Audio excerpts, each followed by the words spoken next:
Zariah Brooks stood in the doorway of the community center, pale blue door, no sign. The kind of place you had to already know about to find, with one hand resting on her stomach and the other holding a clipboard she no longer needed. 8 months. She had stopped counting the days. She had started counting other things. The women who came through that door, the ones who almost didn't, the ones she was still waiting for. She did not see Adrian Voss until he was already in front of her. Navy suit. Rolled architectural drawings. The particular walk of a man measuring everything he passed. He looked at the building the way developers look at all buildings, as potential, as footage, as a problem of acquisition rather than a fact of life. He looked at her the same way. "Move," he said. "I don't repeat myself to people who work in buildings like this." She didn't move. What happened next took less than 30 seconds. It echoed for months. What Adrian Voss did not know could not have known, because he had never once asked who someone was before deciding they didn't matter, was that 30 meters behind him stood a man in a dark coat who had not moved since Adrian entered the market. A man who came every Thursday. A man who had kept a promise for 6 years, that he would not act unless his daughter asked him to. She had never asked. Until now, she had never needed to.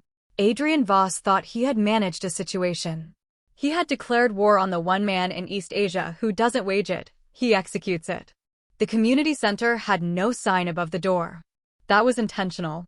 Zariah had learned, in 8 years of this work, that the women who needed this place most were also the women most likely to walk past a sign. Signs meant institutions. Institutions meant paperwork, judgment, the slow grind of being processed. This door was just a door, pale blue, slightly warped at the bottom, opening onto a room that smelled like tea and clean floors. She moved through it now with the unhurried efficiency of someone who had long stopped noticing her own discomfort. 7 months. Her lower back had been speaking to her since Tuesday. She didn't answer. At the first table, a woman named Hannah was filling out a housing form with both hands pressed flat to the paper, as though it might escape. Zariah set a cup of tea beside her without being asked and moved on. At the second table, a girl, 16, maybe, sat with her knees together and her eyes on the wall, wearing a donated jacket 2 sizes too large. Zariah had sat with her for an hour that morning. She would sit with her again. There was no timeline for this kind of thing. A journalist from a cultural magazine had been given permission to observe for 20 minutes. She found Zariah near the window and asked her the question they all eventually asked. "Why is this so important to you?" Zariah looked at the room before she answered. "Because somewhere right now, a woman is telling herself she has nowhere safe to go." She paused. "I want to be wrong." The journalist wrote something down. Zariah was already moving. She was at the doorway when she heard him. He came with 3 people carrying rolled architectural drawings, the kind of men who moved through spaces making invisible calculations, square footage, sight lines, development potential. The one in front wore a suit that cost more than 3 months of the center's operating budget. He looked at the building the way a person looks at something they've already decided to acquire. "I need access to evaluate the property," he said. Not to anyone in particular. To the air in front of him. Zariah filled the doorway. "This isn't a property," she said. Her voice was the same voice she used for everything steady, without heat. "This is a space of refuge. Not all spaces are for sale." His face did something that wasn't quite surprise and wasn't quite anger. It was the particular expression of a man recalibrating, deciding how much force the obstacle required. "I've developed on 6 continents," he said. "I'm not taking orders from a nurse in cheap scrubs." "I'm not a nurse." She didn't move. "I'm a guardian of this space.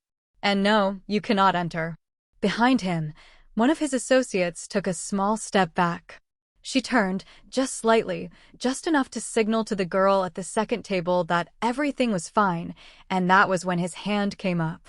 She didn't see it. She felt it. The concrete was cold. That was the first clear thing.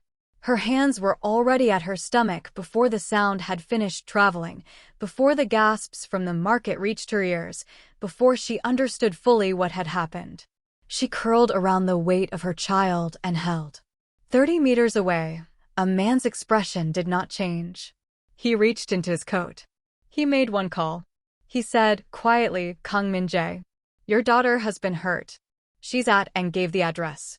He listened to the silence on the other end. Understood, he said, and ended the call. The ceiling was wrong. That was the first thing she registered, not pain, not the sound of machines, but the ceiling. Too high, too quiet. The particular quality of light that belonged to a room designed for comfort rather than capacity. This was not the hospital the ambulance had taken her to. She turned her head slowly. A woman sat beside the bed, composed, 50s, a quality of stillness that Zariah recognized without being able to name. Not a nurse. Not a doctor. Someone who had learned how to wait in rooms. You were transferred 2 hours ago, the woman said, before Zariah could speak. The baby is stable. You're stable. There are no complications. A pause, precise as punctuation. Your father has been informed. He's on his way. Zariah closed her eyes. She had known, in some part of herself she kept very quiet, that this moment existed. That it had always existed, waiting at the far end of whatever distance she put between herself and her father's world. She had built the distance carefully, the work, the neighborhood, the life assembled from her own choices rather than his. She had been deliberate about it for 6 years. She had been, she thought, successful. She heard the door. He came in without hurry. That was the thing about Kang Min-jae that people who had only heard of him never understood. He did not move like a man who needed to announce himself. He moved like a man who had already accounted for every variable in the room. He looked at her face first. Then her hands, resting on her stomach. Then the monitor beside the bed, its soft green numbers. He stood at the foot of the bed for a moment and said nothing. Then, tell me exactly what happened. So she told him. Her voice held. Her hands did not. She kept them flat against the sheets as she spoke.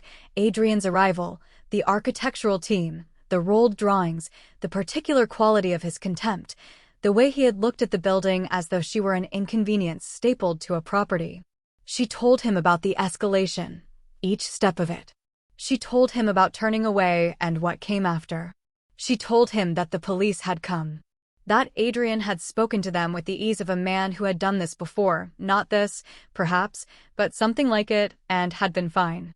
She told him she hadn't pressed charges. That she had been on the ground, 7 months pregnant, bleeding, and that pressing charges had felt like a door into a room she didn't have the strength to enter. Her father listened to all of it without expression. But something was happening behind his eyes. She had seen it once, years ago, and had spent a long time afterward hoping never to see it again. It was not anger. Anger moved, displaced, sought outlet.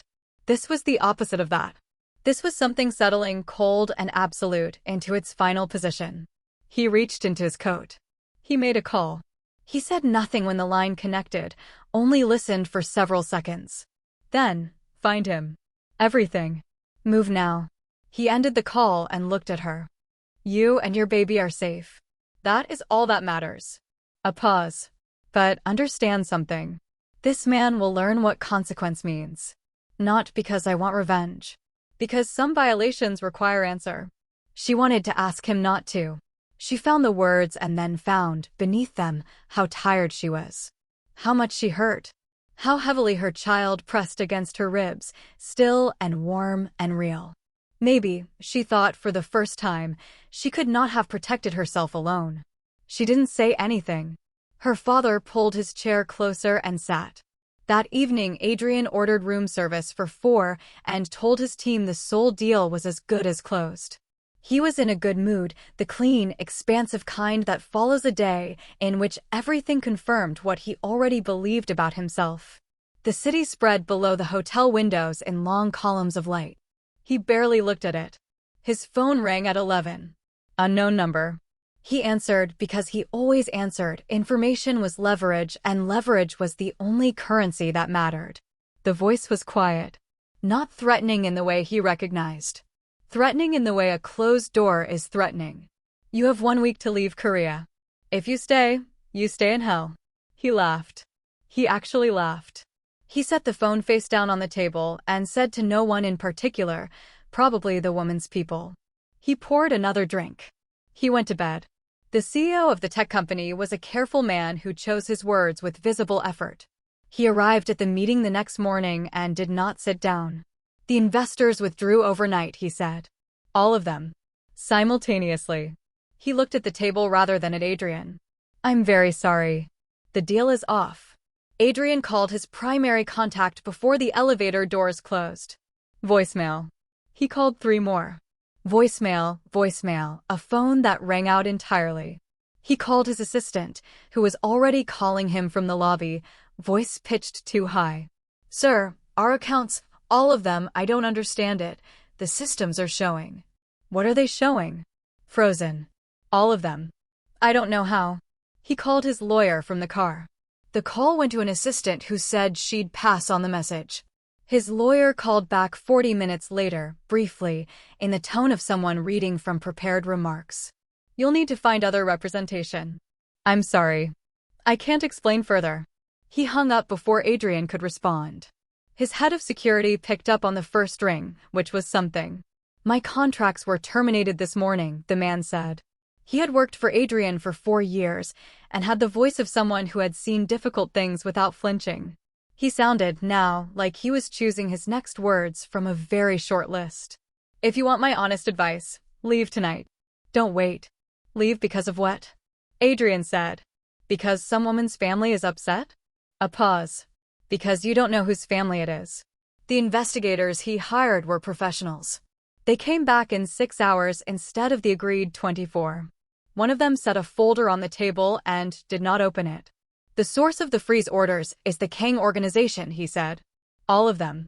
The accounts, the investors, the legal team. One origin.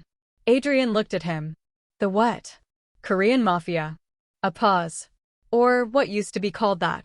What it is now is harder to describe. He stood up. We can't continue this engagement. I'm sorry. He left the folder and walked out without looking back. The passport was missing from the hotel safe. The airline had no record of his booking. The private charter company cited a mechanical issue that their engineer, when Adrian reached him directly, had never heard of. He found the first image on his hotel door, printed, not drawn, a scorpion rendered in clean black lines, taped at eye level. Then in his email. Then photographed on the hood of his car. Then, impossibly, on the pillow of his hotel room, which had been locked. The black envelope arrived that afternoon, sealed in dark wax pressed with the same image. Inside, a USB drive and a single printed line. He plugged the drive in with steady hands that were no longer steady. High-definition footage. The market. Himself. The doorway. Her face. Her falling. Her arms. He watched it twice. The second time he noticed the timestamp, the camera angle, the complete absence of anything that could be argued or explained away. The printed line read, "You have 24 hours to turn yourself into police. Or we come to you." He sat in the room for a long time, the city lights doing nothing for him now, understanding for the first time that he had made a mistake he did not know how to measure. He wanted the police because he had run out of other ideas. He brought everything, the printed scorpion images, the email screenshots, the envelope, the USB drive in an evidence bag he had assembled himself. He sat across from a senior officer at the district station and laid it out methodically, the way he presented at board meetings, because method was the only register he knew when things went wrong. The officer listened. He looked at the images. He looked at the envelope. When he got to the scorpion seal, something changed in his face, not dramatically, not in a way that would read from across a room. Just a small, careful recalibration. You've made contact with the Kang organization, he said. It was not a question. I don't know any Kang, Adrian said. I'm being threatened. I'm a foreign national and I'm being threatened and I need protection. The officer was quiet for a moment. Then he stood up. He did not reach for a form. He did not call anyone in. He walked to the door of the interview room and held it open. Leave your hotel, he said. Leave this city. Leave this country. Tonight. Adrian stayed seated. Why? Who is Kong? The officer looked at him with the particular patience of someone who has decided to say one true thing and nothing more. A man who doesn't negotiate. A man who doesn't forgive. A pause. And from what I'm seeing, a man who has every right to want you destroyed.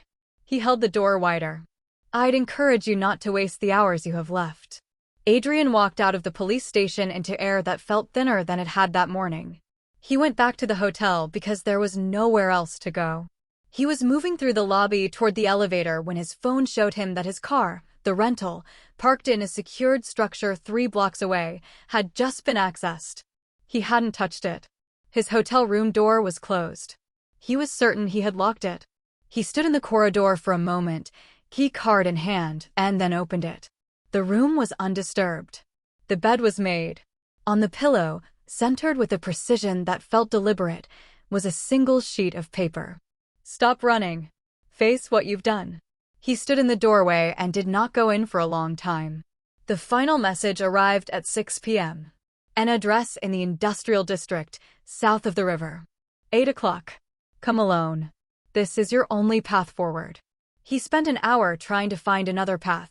He called numbers that no longer connected. He searched exit routes he had already searched. The airport remained closed to him.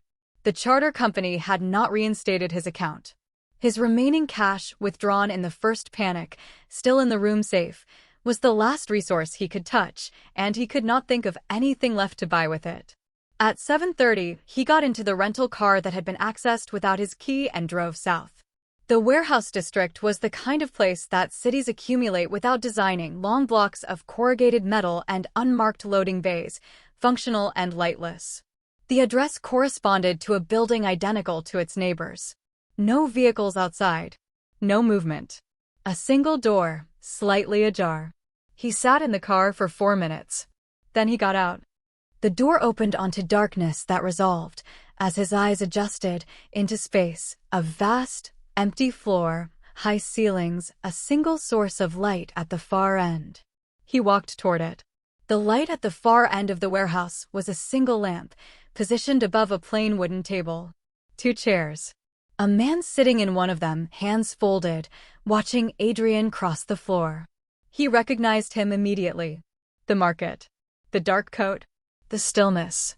He had not understood, then, what the stillness meant. He understood now.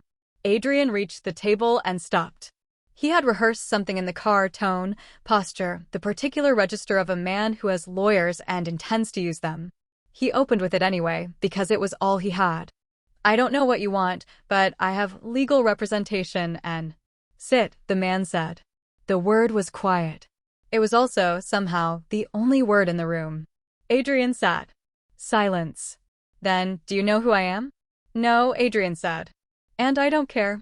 I have. You have nothing. The man's voice did not rise.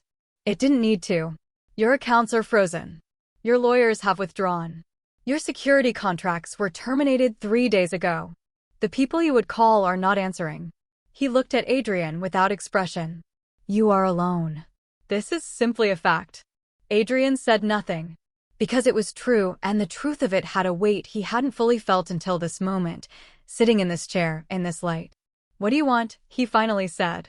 I want you to understand something. A pause. I want you to see what you did. A screen on the far wall came to life. The footage was high definition and had audio. Adrian watched himself walk into the frame, his own gait, his own suit, the rolled drawings under his arm. He heard his own voice saying things he remembered saying, but differently. In his memory, he had been firm, reasonable, managing a situation. What he heard now was something else entirely. The names. The particular flatness of his contempt. The way he had spoken to her as though she were an obstacle rather than a person standing in a doorway, 8 months pregnant, simply doing her work. He watched his hand come up. He watched her fall. He watched her arms close around her stomach before she had even finished falling, that reflex, that instinct, and he found he could not look away from it, though he wanted to. The screen went dark. The silence afterward was total. The woman you struck is my daughter. The man's voice was the same as it had been, measured, without heat. That was worse, somehow, than if it had broken. The child she was carrying is my grandchild. You don't see people. You see obstacles. But what you removed from that doorway was the most precious thing in my life. Adrian started to speak. The man raised one hand. A small gesture. Adrian stopped. Ignorance is not an excuse. You struck a pregnant woman in public, in front of witnesses. You did it because you believed there would be no consequence. He reached into his coat and placed a document on the table. Then another. Then several more, sliding them across without hurry. These are statements from your security team, documented by federal investigators across 4 jurisdictions. Tax evasion, labor violations, bribery of government officials. Years of it. Adrian looked at the papers. I am turning these over to authorities in 5 countries simultaneously. You will face prosecution. Your assets will be seized. Your companies will be dissolved. He folded his hands again. You will have nothing. This process has already begun. You could just let me go, Adrian said. His voice had lost its shape. I'll leave Korea. I'll never. I'm not doing this as a warning. The man looked at him. My daughter spent 6 years building a life apart from what I am. She asked only that of me: distance. Privacy. The right to be a person without my shadow behind her. You took that from her. You forced her back into my world in the worst way I can imagine. A pause. You made that choice. Now you face what it costs. There is one more thing. He stood slowly. My daughter will see you. Once. She will look at you and she will say what she needs to say. Not because you deserve to hear it. Because she deserves to say it. Adrian was on his feet without knowing he had stood. Please. I'll do anything, whatever you need. Money is useless to you now, the man said simply. You don't have any. 2 men appeared at the edge of the light. They were not rough with Adrian. They didn't need to be. He walked with them because there was nothing left in him that knew how to resist. The door they took him through did not lead outside. She had chosen what to wear with care. Not for him, she was clear with herself about that. For herself. The same way she had chosen, the morning after her son was born, to sit up in the hospital bed and eat breakfast and answer the messages she had been putting off. Small acts of reclamation. This was another one. He was sitting on a low bench when the guard opened the door and stepped back. Adrian Voss, who had walked through the soul market like a man measuring what he could acquire, now occupied the far corner of a holding cell with the posture of someone who had forgotten how to take up space. He had been here 4 days. It showed. He looked up when she entered. She watched something move through him: recognition, then something she might once have called remorse, but had since learned to identify more precisely as fear of consequence, wearing remorse as a coat. She had seen it before, in the women she worked with, in the men who had hurt them, and then appeared at mediation hearings with their voices arranged into apology. She stood in the center of the room. The guards were outside. The door was closed. She spoke first.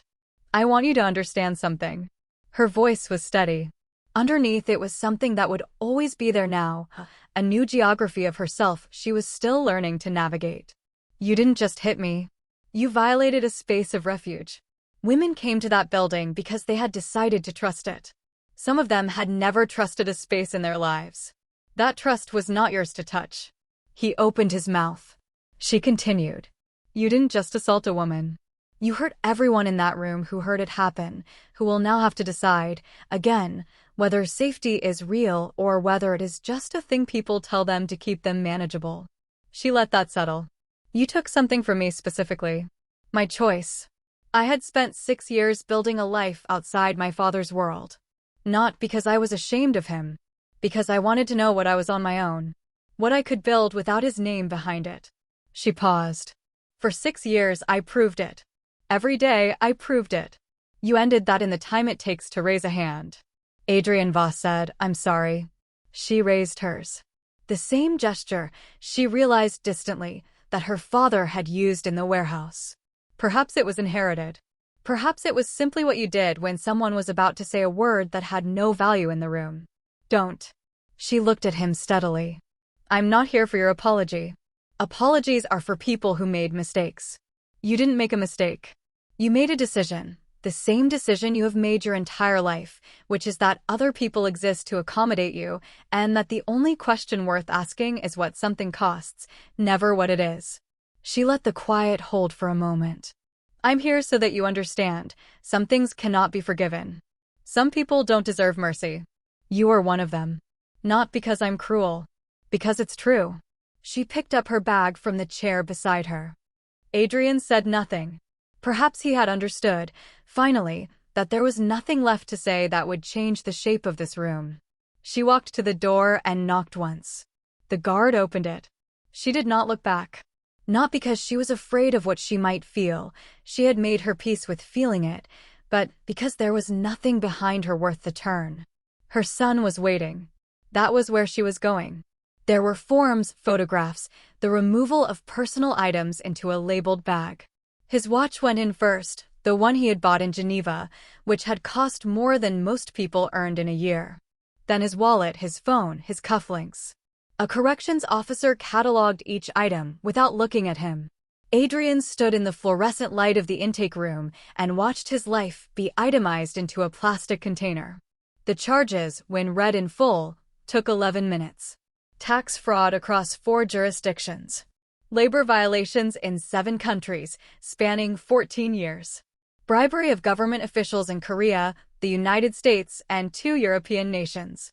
Money laundered through shell companies his own legal team had spent years constructing and his own legal team had now, in exhaustive detail, described. The confessions had been thorough. His people, it turned out, had been keeping records, insurance. One of them had apparently called it, in a deposition Adrian was not present for, but had read 3 times in the days before sentencing, each time finding new names, new specifics. New evidence of a life built on the assumption that scale provided cover. It had. Until it hadn't. His lawyers, the new ones, the 4th set, the ones willing to take a case that the previous 3 had declined, told him the same thing the others had. The evidence was complete. There were no procedural gaps worth pursuing. The confessions alone would have been sufficient. The documents made the case airtight across every jurisdiction simultaneously. They advised him to consider the plea. They told him, with the careful language of professionals managing a client's expectations, that he would likely spend the remainder of his working life in a cell. He signed the plea on a Tuesday. It was raining. He noticed this because the window of the consultation room faced a courtyard, and he found himself looking at the rain for a long time after the pen left the paper, the way a person looks at something ordinary when they have just done something that cannot be undone. Months passed.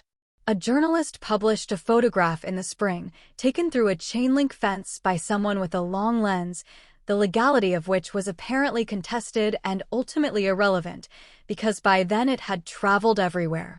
Adrian Voss, in a gray uniform, cleaning a corridor. A mop and a bucket and institutional lighting, and a man who had once owned the buildings other people worked in, now working in one himself. The photograph circulated widely. Most people looked at it once. Some looked at it longer. He was nobody now. Not in the way people said it dismissively, meaning someone of low status, in the literal sense, the precise sense. The name Adrian Voss no longer opened doors or moved money or made people in rooms adjust their posture. It appeared in legal documents and archive searches. It did not appear on buildings anymore. The companies had been dissolved, the assets seized and redistributed through processes that moved, once started, without requiring his participation or acknowledgement. He had believed, for most of his life, that money was the answer to the question of consequence. That enough of it, managed carefully enough, insulated a person from the ordinary laws of cause and effect. He understood now that this was true up to a point. The point was not fixed. It moved depending on what you had done and whose attention you had drawn and whether the person whose attention you had drawn had decided that your money was not, in fact, the most powerful thing in the room. He cleaned the corridor. He went back to his cell. The days were very similar to each other. The door was no longer pale blue. It was wider now, wide enough for a wheelchair, wide enough for 2 people to walk through together without one of them having to step aside. There was still no sign above it. Zariah had kept that. The women who needed this place would find it the same way they always had, through someone who knew someone, through a phone number written on the back of a receipt, through the particular network of trust that moves quietly through communities the way water moves through stone. Slowly, and then all at once. She walked through it now with her son against her chest. His weight settled into the carrier the way he settled into everything completely, without reservation. He was 4 months old and already, she thought, the most opinionated person she had ever met.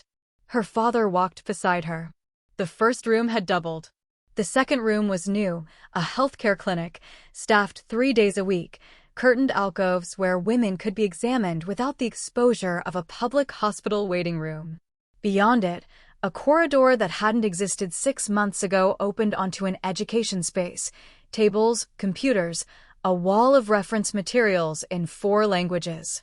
At the far end, 2 residential rooms, not large, but private, with locks on the doors that the residents controlled themselves. That had been Zariah's specific instruction, the one she had repeated until everyone involved understood it was not negotiable. The locks were theirs. Her father's resources had built it. She had designed every room. She had spent a long time, in the months after the warehouse and the cell and the courthouse, deciding what she believed about that. Whether accepting his money made her something different from what she had been. Whether the work was compromised by its funding. She had sat with these questions the way she sat with difficult things directly, without looking away, and had arrived, finally, at something that felt true. The women in these rooms did not care where the locks came from. They cared that the locks worked. "You look at peace," her father said. They were standing in the doorway of the education room. A woman at one of the computers was filling out a job application, her daughter asleep in a stroller beside her. "I am," Zariah said. He waited. He had learned, over these months of proximity, that she usually had more to say. He was right. "I spent 6 years running from who you are," she said. "Telling myself that the distance was integrity. That needing your protection meant losing something." She looked at the room. "I've stopped believing that. I've accepted both what I've built and who built me. They're not opposites." Her father was quiet for a moment. "Then, your mother would be proud." He said it simply, without decoration, the way he said things that mattered. Zariah didn't respond immediately. She let it exist in the space between them, real and without qualification. They continued walking. The center was full in the way she had always hoped it would be, not crowded, but inhabited. Women at different stages of different journeys, some of them here for the first time, some of them returning, some of them now helping others navigate the same forms they had once needed help with themselves. The cycle of it. The way suffering, when it was given the right conditions, could become something that served. She stopped at the window at the end of the corridor. The market outside was ordinary and alive. Her son made a sound against her chest. She put her hand over his back. Her father stood beside her, visible, not 30 meters away. She did not ask him to step back. The rain had been falling since morning. Zariah Brooks stood in the doorway of the community center, pale blue door, no sign, the kind of place you had to already know about to find, with one hand resting on her stomach and the other holding a clipboard she no longer needed. 8 months. She had stopped counting the days. She had started counting other things. The women who came through that door, the ones who almost didn't, the ones she was still waiting for. She did not see Adrian Voss until he was already in front of her. Navy suit. Rolled architectural drawings. The particular walk of a man measuring everything he passed. He looked at the building the way developers look at all buildings, as potential, as footage, as a problem of acquisition rather than a fact of life. He looked at her the same way. "Move," he said. "I don't repeat myself to people who work in buildings like this." She didn't move. What happened next took less than 30 seconds. It echoed for months. What Adrian Voss did not know could not have known, because he had never once asked who someone was before deciding they didn't matter, was that 30 meters behind him stood a man in a dark coat who had not moved since Adrian entered the market. A man who came every Thursday. A man who had kept a promise for 6 years, that he would not act unless his daughter asked him to. She had never asked. Until now, she had never needed to. Adrian Voss thought he had managed a situation. He had declared war on the one man in East Asia who doesn't wage it, he executes it.